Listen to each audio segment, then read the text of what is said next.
ஒரே ஒரு உணர்வு இருக்கின்றது, இறைவனுடைய உணர்வு. அதன் பக்கம் சார்ந்துவிடுங்கள், நீங்கள் மனிதர்களாக மாறுகின்றீர்கள். உங்களுடைய இதயத்திற்கும் உங்களுடைய வாழ்க்கைக்கும் இடையே, மனிதனுக்கும் இடையே அவனுடைய ஆதிக்கம்தான் நிகழும். இப்பொழுது உங்களுடைய உணர்வு கூறுகின்றது நீங்கள் சுகமாக வேண்டும். உங்களுடைய உடல் பிரச்சனைகளும் சரி, சமுதாய பிரச்சனைகளும் சரி, குடும்ப சச்சரவுகளும் சரி நீங்க வேண்டும். பரிபூர்ணமான சுகமான அழகான இருதயத்தோடு நாங்கள் ஒவ்வொருவரும் முகம் நோக்க வேண்டும். காழ்ப்புணர்ச்சியோடும் விரோதத்தோடும் குரோதங்களோடும் பொறாமை பெருமை என்ற உணர்ச்சிகளோடும் சமாதானத்திற்கு எதிராக அவ்வளவையும் கொண்டு நான் வாழ்ந்து கொண்டிருக்கின்றேன். என் இறைவனே, என்னை மன்னிப்பாயாக. நீங்கள் ஒவ்வொருவரும் மற்றவர்களுக்கு சமாதானத்தை விரும்புங்கள். இறைவனோடு சமாதானம் அடைய வேண்டும். ஒரு காலம் மனம் பறிப்போய்விட வேண்டாம். எனக்கு ஏன் இது நிகழ்ந்தது, எனக்கு ஏன் இந்த கஷ்டம் ஏற்பட்டது என்று பறிப்போய்விட வேண்டாம். உங்களுடைய வாழ்க்கை மனிதனாக பார்க்கின்றோம். மனிதர்கள் இருக்கின்றார்கள். எனக்கும் அவர்களுக்கும் இடையே சம்மதம் இருக்கின்றது. எனக்கும் என் உடலுக்கும் இடையே சம்மதம் இருக்கின்றது. உங்களுடைய இருதயத்திற்கும் உங்களுக்கும் இடையே எனக்கும் என்று கூறும்போது உங்களுடைய இருதயம், உங்களுடைய இருதயத்தில் இறைவன் அமைத்திருக்கக்கூடிய அவனுடைய வாக்கு,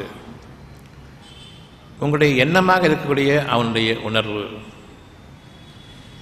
இறைவன் இருக்கக்கூடிய அந்த சன்னிதானத்தில் நான் திரும்புகின்றேன்.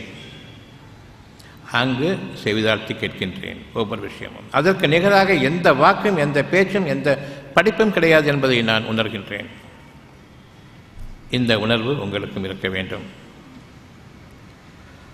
உங்களுக்கும் உங்களுடைய இருதயத்திற்கும், மனிதனுக்கும் அவனுடைய இருதயத்திற்கும் இடையே அவனுடைய ஆதிக்கம் நிகழ்ந்து கொண்டிருக்கின்றது. அவனுடைய வாக்கு ஏற்றுக்கொள்ளுங்கள், நிறைவேறும். ஏற்றுக்கொள்ளாதீர்கள். சோதனைகளுக்கு பிறகு நீங்கள் எதனை அதிகமாக விரும்பினீர்களோ, நிராகரித்துவிட்டு பொய்களை அதிகமாக நம்பினீர்களோ, அந்த வாழ்க்கையை உங்களுக்கு அமைத்து விடுவான். அது நரகத்தினுடைய வாழ்க்கையின் ஆரம்பம் இந்த உலகத்திலேயே. அந்த வாழ்க்கையை ஆரம்பித்துவிட்டால் உங்களுக்கு உதவி செய்வோர் எவரும் இல்லை, உங்களுக்கு பாதுகாவலனும் அங்கு இல்லை. அந்த நாள் தான் நான் அந்த இறை உணர்வை சந்திக்கின்றோம். எதுவரையில் நான் இந்த இறை உணர்வுகளுக்கு விரோதமாக வாழ்ந்தேனோ, மனிதர்களுடைய பொய்களையும் மனிதர்களுடைய எவ்வளவு அழகான வார்த்தைகளை கொண்டு நயவஞ்சகமாக உங்களை பேசினார்களோ, அந்த ஏமாற்றையும் கொண்டுதான் நான் இப்பொழுது வாழ்ந்து கொண்டிருக்கின்றேன். இன்றளவும் கூறிக்கொண்டிருக்கின்றார்கள், கேன்சருக்கு வைத்தியம் கிடையாது என்று சொன்ன பிறகும் ஆரம்பத்திலேயே வந்துவிட்டால் நாங்கள் சுகமாக்கிவிடுவோம் என்ற அப்பட்டமான பொய்யை கொஞ்சம் கூட வெட்கமே இல்லாமல் அந்த அளவுக்கு உங்களை அவர்கள் துச்சமாக மதிக்கின்றார்கள். ஒரு மனிதன் என்ற அந்த அந்தஸ்துக்கு இப்படிப்பட்ட ஒரு கேவலமான சூழ்நிலை தேவையா? ஆஸ்பத்திரிகளுக்கு சென்றுவிட்டால் நீங்கள் அவர்களுக்கு அடிமைகள். உங்களை ஏறிட்டும் பார்க்க மாட்டார்கள். மிஷின்களுக்குள் தள்ளி இன்வெஸ்டிகேஷன் என்ற பெயரில் பரிசோதனை கருவிகளுக்குள் உங்களை இரையாக்கி உங்களை ஒட்டுமொத்த நோயாளியாக உங்களை சித்தரித்து தங்களுடைய படங்களை கொண்டு காட்டி, எக்ஸ்ரே படம், எம்ஆர்ஐ படம், டோட்டல் பாடி ஸ்கேனருடைய படம், இவற்றையெல்லாம் காட்டி உங்களை ஏமாற்றி நீங்கள் முழு நோயாளிகள் எங்களிடமே தங்க வேண்டும், மாத்திரை மருந்துகளை சாப்பிட வேண்டும். இப்பொழுதுதான் நோயை உருவாகிறது. எந்த அளவுக்கு நான் இறை உணர்வை மதிக்காமல் வெளியேறினேனோ, எனக்கும் என் இறைவனுக்கும் இடையே சமாதானத்தை விரும்பாமல் மற்ற மனிதர்களுடைய ஏமாற்றின் மீது நான் சமாதானம் அடைந்தேனோ, தெரிந்தே செய்யக்கூடிய இந்த காரியங்களில் உங்களுக்கு உணர்வூட்டுவதற்காக உங்களுக்கு வேதனைகளுக்கு மேல் வேதனைகளை படிப்படியாக உங்கள் கண் முன்பாக நீங்கள் உங்களுடைய அறிவை கொண்டு எந்த அளவுக்கு உங்களை காப்பாற்றிக் கொள்ள வேண்டும் என்று விரும்புகிறீர்களோ, அந்த அறிவை கொண்டு நீங்கள் உங்களுடைய சுகத்தின் பால் முயற்சிக்கும் காலமெல்லாம் ஒவ்வொரு நாளும் நீங்கள் மோசமாகி கொண்டு வருவதை அவன் உங்களுக்கு அறிவிக்கின்றான். நேற்று மருந்து சாப்பிட்டீங்க, மோசமாக இருக்குது. கண்டினியூஸாக சாப்பிட்றீங்க, மோசமாகுது. டாக்டர்கிட்ட கேட்டீங்க, ஒழுங்கான பதில் இல்லை. பிறகு இறுதியாக சொல்கின்றார்கள், வாழ்நாள் முழுமைக்கும் வரும் என்று கூறுகின்றார்கள். ஆனால் முதலில் கூறியது நாங்கள் சுகமாக்கிவிடுவோம். உங்களுக்கு அறிவித்ததும் நீங்கள் ஏற்றுக்கொண்டதும் விளம்பரப்படுத்தியதும் பொய்யாக கொண்டு அவர்கள் உங்களுக்கு வாக்குறுதி அளித்ததும் அவ்வளவும் ஏமாற்று, ஷைத்தான்களுடைய வேலை என்பதை தெரிய வேண்டும். மனிதர்களை நம்பப் போகின்றீர்களா, அல்லது உங்களுக்கும் உங்களுடைய இதயத்தினுடைய இறைவனுடைய ஆதிக்கம் நிகழக்கூடிய அந்த ஒரு வாக்கு உண்மைதான் என்பதை இன்று நாம் ஏற்றுக்கொள்ளப் போகின்றோமா? சுகமடையுங்கள் என்ற ஒரு வார்த்தை தான் வேண்டுமா, வேண்டாமா? அவ்வளவுதான். இறைவனுக்கு நான் அடிபணிந்தேன் என்று நீங்கள் கூறுங்கள். அந்த ஒருவனுக்குத்தான் அவனைத் தவிர இல்லை என்று அல்லாஹ் என்ற அந்த வார்த்தைக்கான பதத்திற்கு நான் உணர்வை கொண்டு அறிகின்றேன். அவனைத் தவிர கதி கிடையாது, கும்பிட்டு விழுகின்றேன் என்று பொருள். இந்த வாக்குக்கு கும்பிட்டு விடுகின்றேன்.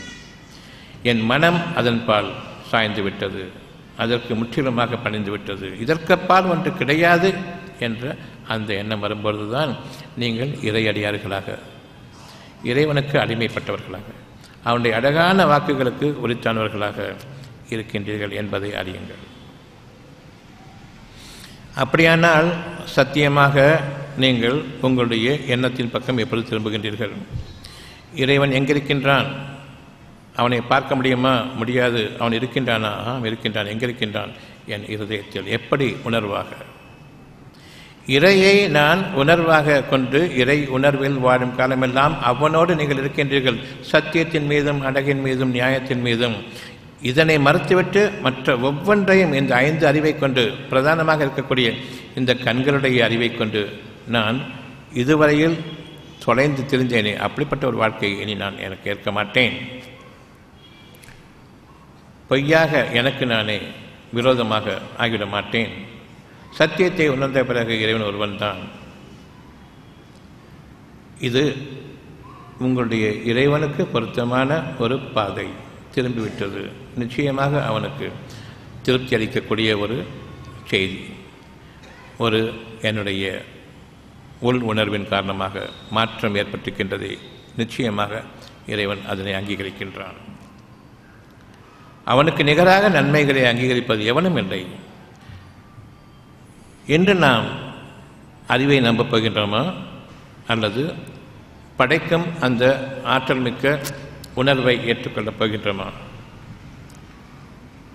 தெளிவாக பதில் சொல்கின்றது, நிச்சயமாக என்னை ஏற்றுக்கொள்ளுங்கள்.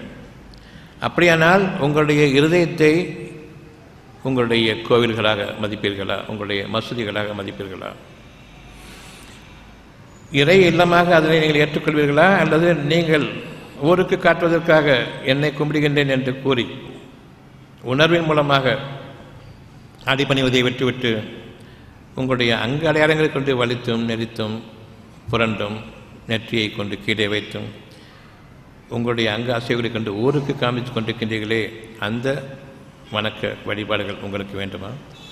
நான் எதனை அங்கீகரிப்பேனோ அந்த உணர்வுக்கு மதிப்பளித்தவர்களாக, எனக்கு பயந்தவர்களாக என்னை ஏற்றுக்கொண்டு ஓர் உலகம் அவ்வளவையும் நிராகரிக்கக்கூடிய உங்களுடைய மிருக அறிவாக இருக்கக்கூடிய இந்த 5 அறிவு படிப்பையும் 5 அறிவு கற்றுக் கொடுத்த இந்த மருத்துவ அறிவையும் மனிதர்களுடைய ஏமாற்று பேச்சுக்களையும் நம்பி பிறகு அவர்கள் கையால் சீரடியும் போது என் இறைவனை ஏன் எனக்கு இதை கொடுத்தா என்று கேட்பீர்களே, அந்த நாளில் உங்கள் மீது குற்றவாளியாக நீங்கள் பதிவு செய்யப்படுவீர்கள். எனக்கு ஏன் இந்த குறை என்று கேட்கும்பொழுதுதான் உண்மையிலேயே வேதனை ஆரம்பிக்கின்றது அந்த நாளில். அப்படி ஒரு வார்த்தை உங்களுடைய வாய்களிலிருந்து வருவதற்கு முன்பாக திரும்பிவிடுங்கள். இறைவனுடைய சோதனையில் அழகான சோதனை, கொஞ்சம் கொஞ்சமாக உங்கள் கண் முன்பாகவே உங்களுடைய முயற்சிகள் ஒவ்வொன்றும் தோல்வி அடைவதை ஒவ்வொரு நாளும் பார்த்து கொண்டு அதில் நீங்கள் மோசமாகி கொண்டு வருப்பதை கவனிக்கவில்லையா? இறைவனுடைய வார்த்தைகள் உண்மை என்பதை பார்க்க வேண்டாமா? நல்ல மாட்டுக்கு ஒரு சூடுன்னு சொல்லுவாங்களே, மிருக அறிவை கொண்டு ஒரு மாடாக நான் இருக்கும்பொழுது, கால்நடையாக இருக்கும்பொழுது ஒரு சூடு கொடுத்தால் மாடு கூட விளைகிறமே, நீங்கள் விளங்க மாட்டேங்க. இறைவன் கூறுகின்றான், அவர்கள் விலங்கினங்கள், அதைவிட கேவலமானவர்கள். உண்மைதானே? இப்பொழுது புரிகிறது இல்லையா? நல்ல மாட்டுக்கு ஒரு சூடு, நான் கெட்ட மாடாக இருக்கேன். எத்தனை சூடு போட்டாலும் இன்னும் வாங்கி கொடுத்துருது. கடைசியில் இறைவனை நான் ஏசக்கூடிய அளவுக்கு, இறைவனை நான் திட்டக்கூடிய அளவுக்கு, அவனை குற்றம் சுமத்தக்கூடிய அளவுக்கு நான் ஆகும்போது கெட்ட முன்னுதாரணம் மனித சமுதாயத்திற்கு. ஆகவே இந்த உலகத்திலும் அவர்களுக்கு இழிவு இருக்கின்றது, இன்னும் மறுமையிலும் அவர்களுக்கு நெருப்பே அவர்களுடைய தங்குமிடமாக இருக்கும். அறிந்து கொள்ளுங்கள், பயபக்தியாளர்களாக மாற வேண்டும். பயம் என்பது உள்ளம் சம்பந்தப்பட்டது. பயம் என்பது ஒரு உணர்வு. அந்த உணர்வு இறைவனுக்காக மட்டும் இருக்க வேண்டும். அவனுக்கு விரோதமாக நாம் செல்கின்றோமே என்ற அந்த எண்ணத்தின் காரணமாக பயம் இருக்கட்டும். உங்களுடைய இறைவன் உங்களை கவனித்துக் கொண்டிருக்கின்றான் ஒவ்வொரு மூச்சிலும். நீங்கள் அநியாயமான சொல்லை சொல்கின்றீர்கள். அது என்னவென்றால், மனிதர்கள் என்னை காப்பாற்றுவார்கள், அது என்னவென்றால் என்னுடைய ஐந்தறிவு என்னை காப்பாற்றும். அது என்னவென்றால் நான் ஒரு மிருகமாக இருந்து கொண்டு மிருக உணர்ச்சிகளை கொண்டு வாழ்ந்து கொண்டிருக்கும் பொழுது ஒரே ஒரு உணர்வு, இறை உணர்வு, அதனை நான் புறக்கணித்து அலட்சியப்படுத்தி நாங்கள் எல்லாம் படித்தவர்கள் என்ற அந்த மமதையை கொண்டு ஊருக்கு முன்பாக காட்டிக்கொள்வதற்காக வேண்டி இறைவனை படித்தாலும் சரி, எங்களுடைய நிலைமை இறை நிலைமை விட மேலானது. நாங்கள் அறிவு கொண்டிருக்கின்றோம். மருத்துவ அறிவு என்று மிதமிஞ்சி விட்டது, அதில் நாங்கள் வாழ்வோம் என்று இன்று நீங்கள் எண்ணுவீர்களானால் நாளைய வாழ்க்கையினுடைய கேடுகளுக்கு அது என்று உத்தரவாதமாக இருக்கும். இன்றிலிருந்து நான் சுகமான வாழ்க்கையை வாழ வேண்டும். அப்படித்தானே? அப்படி என்றால் நான் இறைவன் கூறுகின்றேன், உங்களுடைய உணர்வாக இருக்கின்றேன். இப்பொழுது இதனை நீங்கள் தெய்வ சன்னிதானமாக எடுத்துக்கொள்வீர்களா, மாற்றீர்கள்? அல்லது ஊரடகங்களை பின்பற்றி மசூதிகள், சர்ச்சுகள், கோயில்கள், தர்காக்கள் என்று அங்குதான் செல்வீர்களா? நிச்சயமாக என்னிடம் எந்த விதமான நிர்பந்தமோ அல்லது நீங்கள் இப்படித்தான் செய்ய வேண்டும் என்ற கட்டாயமோ ஒருபோதும் என்னிடமில் ஏற்படாது. உங்களுக்கு உணர்ந்து அறியக்கூடிய தன்மையை நான் அமைத்ததற்கு நானே விரோதமாக ஆகிவிடுவேன். அப்படி சொன்னால் உங்களை கட்டாயப்படுத்துவதோ நிர்பந்தப்படுத்துவதோ என்னிடமிருந்து ஒருபோதும் இருக்காது என்பதை அறிந்து கொள்ளுங்கள். ஆனால் நீங்கள் சம்பாதித்த கேடுகளில் ஒரு பகுதியை உங்களுக்கு கருணையை கொண்டு நான் அனுமதிக்கின்றேன். அந்த கருணையை கொண்டு நீங்கள் அறியுங்கள், தவறான பாதையின் பக்கம் சென்று விட்டேன், என் இறைவனை என்னை மன்னிப்பாயாக என்று வாய் திறக்காதீர்கள். உளப்பூர்வமாக உள்ளத்தின் உணர்வின் மூலமாக உங்களுடைய உள்ளத்தின் பக்கம் திரும்புங்கள். நீங்களோ உங்களுடைய உணர்விலும் கொண்டிருக்கின்றீர்கள், இந்த டாக்டர்கள் எனக்கு உபயோகப்பட மாட்டார்கள் என்று. ஆனால் அவர்களிடம்தான் வைத்தியம் பார்த்து கொண்டிருக்கின்றீர்கள். இதனையும் இறைவன் ஏற்றுக்கொள்கின்றான். அவர்கள் பொய்யர்கள் என்று மனதில் கொண்டு நீங்கள் ஏற்றுக்கொண்டிருக்கின்றீர்கள். அதுவரையில் ஓரளவுக்கு உணர்வு இருக்கின்றது. அடுத்ததாக சுகமாக வாடுங்கள், சுகமாக வேண்டும் என்ற என்னுடைய உணர்வும் இருக்கின்றது. அதனையும் ஏற்றுக்கொண்டீர்கள். இந்த இரண்டுக்கும் இடையிலே ஏற்றுக்கொண்டதன் நியாயமும் இருக்கின்றது. இதனை சந்தேகித்து மனிதர்களை ஏற்றுக்கொண்டு அவர்களையும் சந்தேகிக்கக்கூடிய அப்படிப்பட்ட ஒரு நிகழ்வு நிகழ்ந்து கொண்டிருக்கின்றது. நியாயத்திற்கான அந்த உணர்வுக்கு தகுதியான அளவு உங்களுக்கு அந்த நன்மையை கொடுத்தே ஆக வேண்டும். இறைவன் தன் அடியார்களுக்கு ஒரு சிறிதும் அநியாயம் செய்வதில்லை. எனவே இவ்வளவு நோய்களுக்கு மத்தியில் இவ்வளவு சுகத்தோடு வாழ்ந்து கொண்டிருக்கின்றீர்கள். எந்த அளவுக்கு நம்பிக்கையை இறைவன் வைத்திருக்கிறோம் அந்த அளவு சுகமும், எந்த அளவுக்கு இறைவனை மறுத்து உங்களுடைய ஐந்தறிவு மிருக அறிவின் மீது மருத்துவ அறிவின் மீது நம்பிக்கை கொண்டிருக்கிறோம் அந்த அளவு துன்பத்தையும் கொடுத்து உங்களை வாழ வைத்துக் கொண்டிருக்கின்றான். நிச்சயமாக துன்பத்துடன் இன்பம் இருக்கின்றது. இது இறைவாக்கு. இறைவனுடைய மாபெரும் உண்மை துன்பத்தோடு இன்பம் இருக்கின்றது. உங்களுடைய வாழ்க்கை இதுதான். இன்பமும் இருக்கின்றது. இதில் நன்மை எது, தீமை எது? துன்பம் என்பது தீமை, நன்மை என்பது சுகமாக ஓரளவுக்கு இருக்கின்றன அந்த நன்மை. இந்த இரண்டில் எது உயர்வானது? எதுக்கு ஆற்றல் அதிகம்? நன்மைக்கா தீமைக்கா? தீமை தானே அழியும். நன்மை தீமைகளை விளக்கும், தானும் தழைத்தோங்கும். தனக்குத்தானே யாருடைய உதவியும் தேவையில்லை. ஏனென்றால் அதில் இறைவனுடைய ஆற்றல் இருக்கின்றது. இந்த சிறு இன்பம் இவ்வளவு பெரிய துன்பத்தை தாங்கிக் கொண்டிருக்கிறது என்பதை அறியுங்கள். இந்த சுகம் பெருக வேண்டும். உங்களுடைய நம்பிக்கையினுடைய தன்மை விளங்க வேண்டும். எங்கு நான் நம்பிக்கை கொள்கின்றேன்? இப்பொழுது என் இறைவனை அதிகமாக நம்ப ஆரம்பிக்கின்றேன். மற்ற மனிதர்களுடைய அறிவு அவ்வளவையும் நான் துச்சமாக மதிக்கின்றேன். எந்த அளவுக்கு துச்சமாக? என் கால்களுக்கு கீழாக. இன்னும் துச்சமாக இறைவன் உங்கள் மீது அவனுடைய கருணை அதிகமாக்குவான். உங்களை பற்றி திருப்தியடைவான். என் கால்களுக்கு கீழே அல்ல இந்த 5 மிருக அறிவு மருத்துவ அறிவு, என் செருப்புக்கு கீழே என்று கொள்ளுங்கள். அந்த அளவுக்கு நீங்கள் இன்று மதிப்பீர்களானால் இன்று உங்களுடைய சுகம் எப்பொழுது ஆரம்பமாகும்? இறைவனுடைய படைப்பு எப்படிப்பட்டது என்பதை எண்ணுகின்றீர்கள்.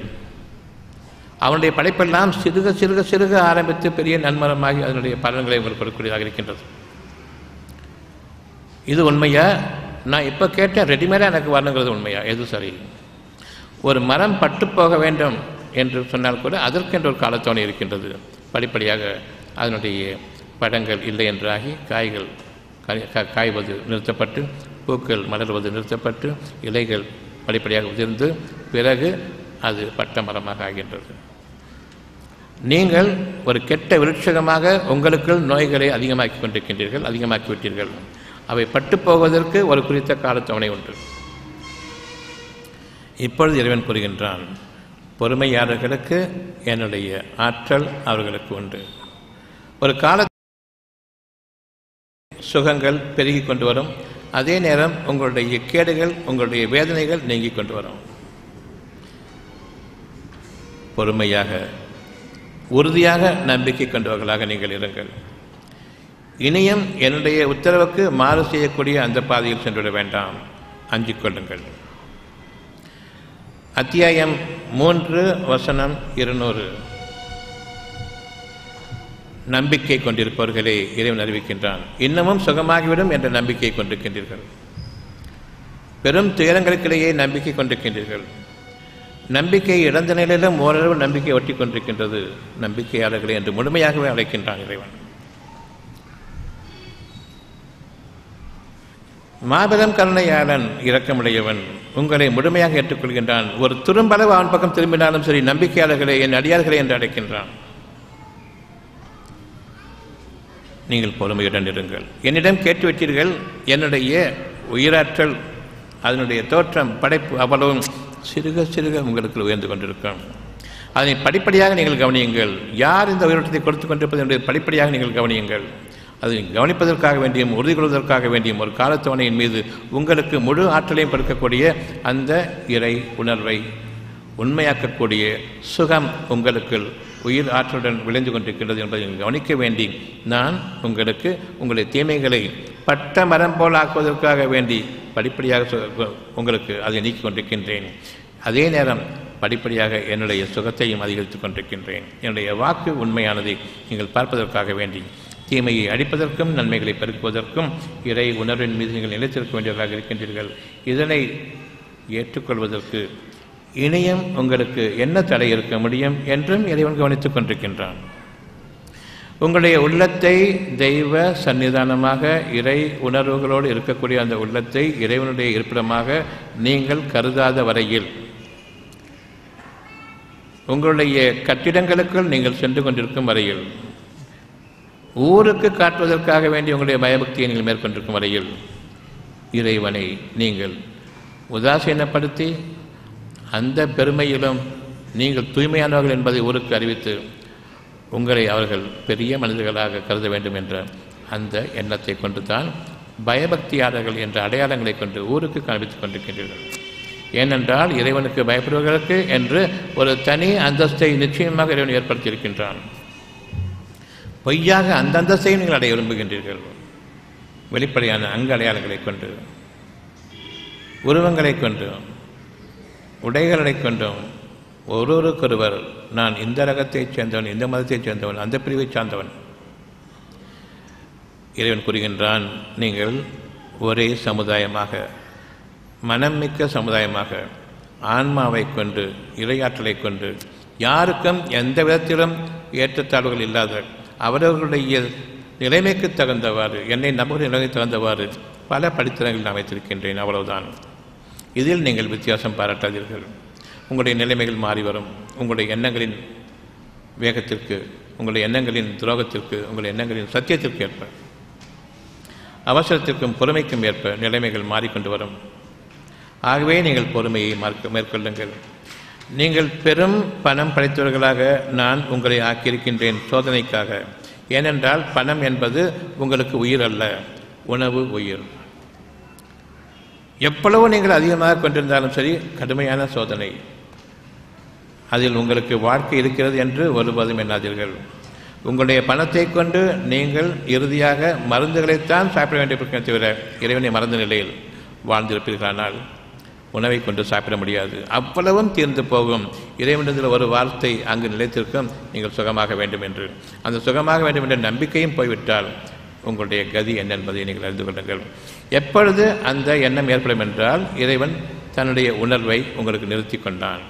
இனிமேல் நீங்கள் பிழைப்பீர்கள் என்ற அந்த எண்ணம் உங்களுக்கு வராது. காரணம், நீங்கள் பிழைக்க வேண்டும் என்ற அந்த இறை உணர்வு நிறுத்தப்பட்டுவிட்டது.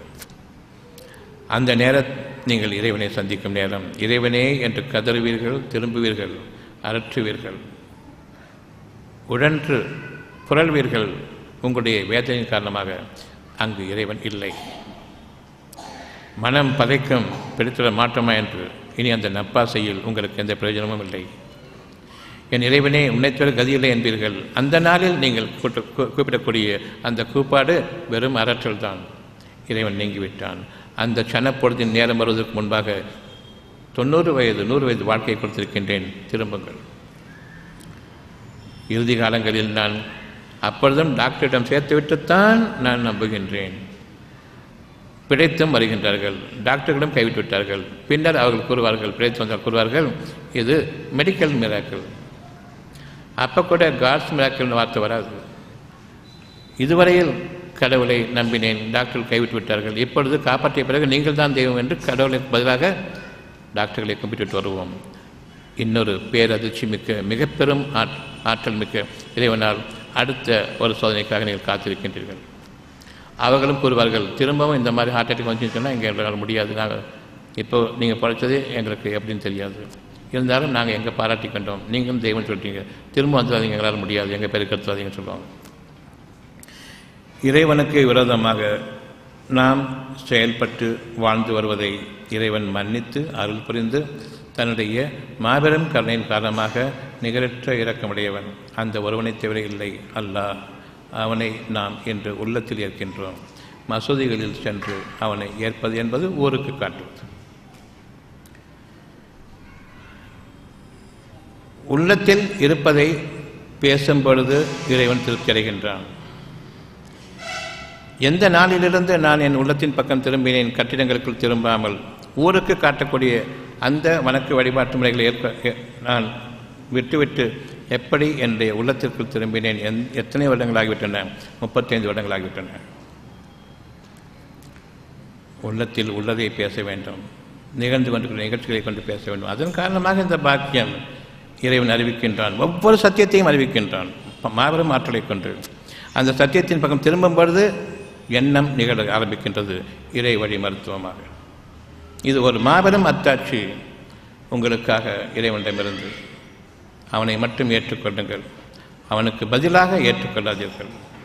இறைவன் உங்களை கண்காணித்தவனாக இருக்கின்றான். இப்பொழுதும் எந்த அளவுக்கு சத்தியம் உறக்க அழுத்தமாக தெளிவாக தெளிந்த நீரோட்டமாக உயிரோட்டம் விளங்கக்கூடிய இந்த நிலையில் ஏற்றுக்கொண்டிருக்கக்கூடிய நீங்கள் எங்கள் இறைவனை உங்களுடைய பிரார்த்தனை அமைய வேண்டும்.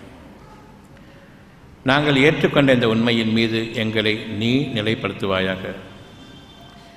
எங்கள் இறைவனே, எங்களுடைய பலகீனத்தை நிச்சயமாக நீ அறிவாய். உன்னை விட மனிதர்களை நம்பக்கூடிய அந்த பலகீனம் எங்களுக்கு ஏற்பட்டுவிட்டது. இந்த துர்ச்சகனத்திலிருந்து நீ எங்களை பாதுகாத்துக்கள். எங்கள் உணர்வுகளிலிருந்து நீ எங்களை விட்டு விலகி விடாதிருப்பாயாக. எங்களுடைய குழந்தைகளிலும் உன்னுடைய பாக்கியங்களை கொண்டு நீ அவர்களுக்கு நெருக்கமாக இரு. எங்களுடைய அறியாமையின் காரணமாக எங்களை சோதிக்க வேண்டி எங்கள் குழந்தைகளுக்கு எதுவும் ஏற்பட்டுவிட வேண்டாம். பயப்படுங்கள். நிச்சயமாக அல்லாஹ்வை அஞ்சுங்கள். தன்னை அஞ்சுவோரை அவன் நேசிக்கின்றான், நெருக்கமாக ஆகிவிடுகின்றான். ஊருக்கு உங்களுடைய பயபக்தியை காட்டாதீர்கள், எனக்கு காட்டுங்கள். உங்களுக்கு நான் அறிவிக்கின்றேன், இன்னமும் அறிவிக்கின்றேன், இன்னும் பலமாக அறிவிக்கின்றேன். என்னைத் தவிர உங்களுக்கு கதி இல்லை, அவனைத் தவிர இறைவன் இல்லை என்பது அல்லாஹ் என்ற பதத்தினுடைய பொருளாகும். உணர்வு நெஞ்சம் சம்பந்தப்பட்டது. ஒரு பயமான சூழ்நிலை, போய்விடுமோ உயிர் போய்விடுமோ என்பது உள்ளம் சம்பந்தப்பட்டது. அப்படியானால் நீங்கள் இறைவன் வேண்டுமென்றால் உள்ளத்தின் பக்கம் திரும்புங்கள். உணர்வுக்கு உணர்வோடு பேசுங்கள், வாயை திறக்காதீர்கள். பிரார்த்தனை இல்லை. வேண்டும் என்று கூறும் பொழுது இறைவனுடைய வாக்கு எனக்கு நிறைவேற்று என்று திருப்தி கொள்ளுங்கள்.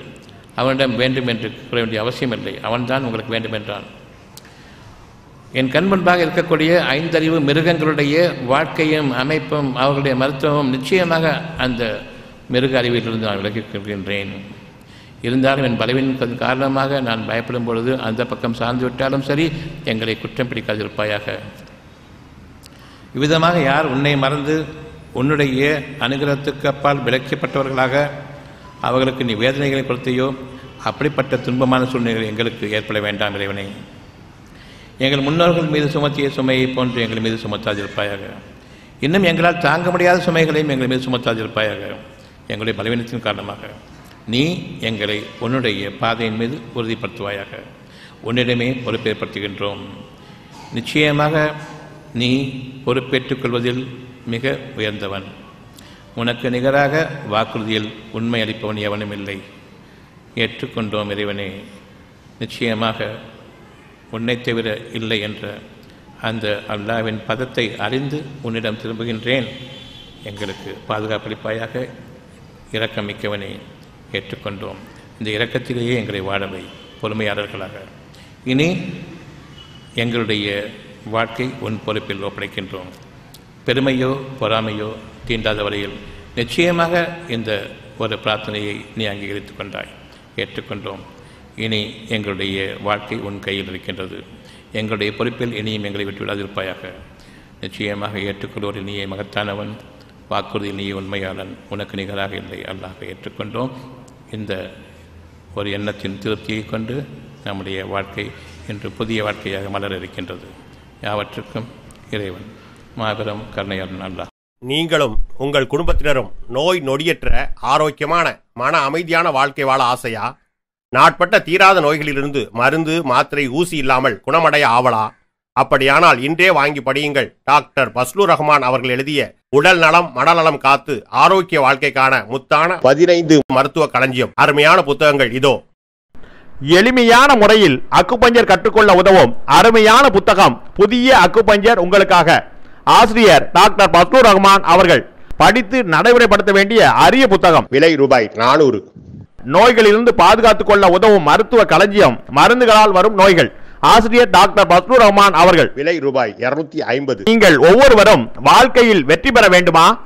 நீங்கள் வாங்கி படிக்க வேண்டிய, உங்கள் வாழ்க்கையில் கடைபிடிக்க வேண்டிய அருமையான தொகுப்பு டாக்டர் பஸ்லூர் ரஹ்மான் அவர்கள் எழுதிய வெற்றிக்கு மேல் வெற்றி. விலை ரூபாய் 350. நோய் நொடியற்ற வாழ்க்கைக்கு உதவும் பயனுள்ள மருத்துவ கடைகள் பாகம் 1. ஆசிரியர் டாக்டர் பஸ்லூர் ரஹ்மான் அவர்கள். ரூபாய் 250. பெண்களே உங்களுக்காக. நிச்சயமாக ஆண்களுக்கும் எண்ணற்ற ஆண் பெண் இருபாலருக்கும் ஏற்படும் மருத்துவ கேள்விகளுக்கு விடை காண, மேலும் பெண் குழந்தைகள் பிறந்தது முதல் அவர்களுக்கு மனமாகி குழந்தைகள் பிறக்கும் வரை ஏற்படும் அனைத்து விதமான சந்தேகங்களுக்கு தீர்வு காண உதவும் மருத்துவ பொக்கிஷமான இப்புத்தகம் நீங்களும் படித்து உங்கள் வருங்கால சந்ததிகளுக்காக பாதுகாத்து வைக்க வேண்டிய மருத்துவ களஞ்சியம். பெண்களே உங்களுக்காக, நிச்சயமாக ஆண்களுக்கும். ஆசிரியர் டாக்டர் பஸ்லூர் ரஹ்மான் அவர்கள். விலை ரூபாய் 250. டாக்டர் பஸ்லூர் ரஹ்மான் அவர்கள் எழுதிய இறைவழியில் இனிய சுகப்பிரசவம். விலை ரூபாய் 400. டாக்டர் பஸ்லூர் ரஹ்மான் அவர்கள் எழுதிய நோய் நொடியற்ற வாழ்க்கைக்கு உதவும் மருத்துவ கட்டுரைகள் பாகம் 2. விலை ரூபாய் 250. மருந்து மாத்திரை ஊசி இல்லாமல் நோய்களிலிருந்து தப்பிப்பதற்கும் ஒவ்வொரு குடும்பத்திலும் இருக்க வேண்டிய அருமையான புத்தகம் தான் நீங்களும் அக்குபஞ்சர் டாக்டர் ஆங்கள். விலை ரூபாய் 250. வாழ வழிகாட்டும் அற்புதமான புத்தகம் தான் டாக்டர் பஸ்லூர் ரஹ்மான் அவர்கள் எழுதிய இறைவழி மருத்துவம் பயனளிக்க இறைவனை பிரார்த்திப்பது எப்படி. விலை ரூபாய் 250. இறைவழி மருத்துவம் பாகம் 1. ஆசிரியர் டாக்டர் பஸ்லூர் ரஹ்மான் அவர்கள். விலை ரூபாய் 200. இறைவழி மருத்துவம் பாகம் 2. ஆசிரியர் டாக்டர் பஸ்லூர் ரஹ்மான் அவர்கள். விலை ரூபாய் 250. பிபி டயபெட்டிஸ் நோயாளிகளே உங்கள் நலனுக்காக. மேலும் டயபெட்டிஸ் பிபி பற்றி இன்னும் அறிந்து கொள்ள, நமக்கும் நம் சந்ததிகளுக்கும் டயபெட்டிஸ் பிபி நோய் வராமல் காத்துக்கொள்ள உதவும் அற்புத நூல்தான் டாக்டர் பஸ்லூர் ரஹ்மான் அவர்கள் எழுதிய பிபி டயபெட்டிஸ் நோயாளிகளே உங்கள் நலனுக்காக. ஒவ்வொரு வீடுகளிலும் அவசியம் இருக்க வேண்டிய நூல்தான் பிபி டயபெட்டிஸ் நோயாளிகளே உங்கள் நலனுக்காக. விலை ரூபாய் 250. டாக்டர் பஸ்லூர் ரஹ்மான் அவர்கள் எழுதிய எப்படி கற்றோம்.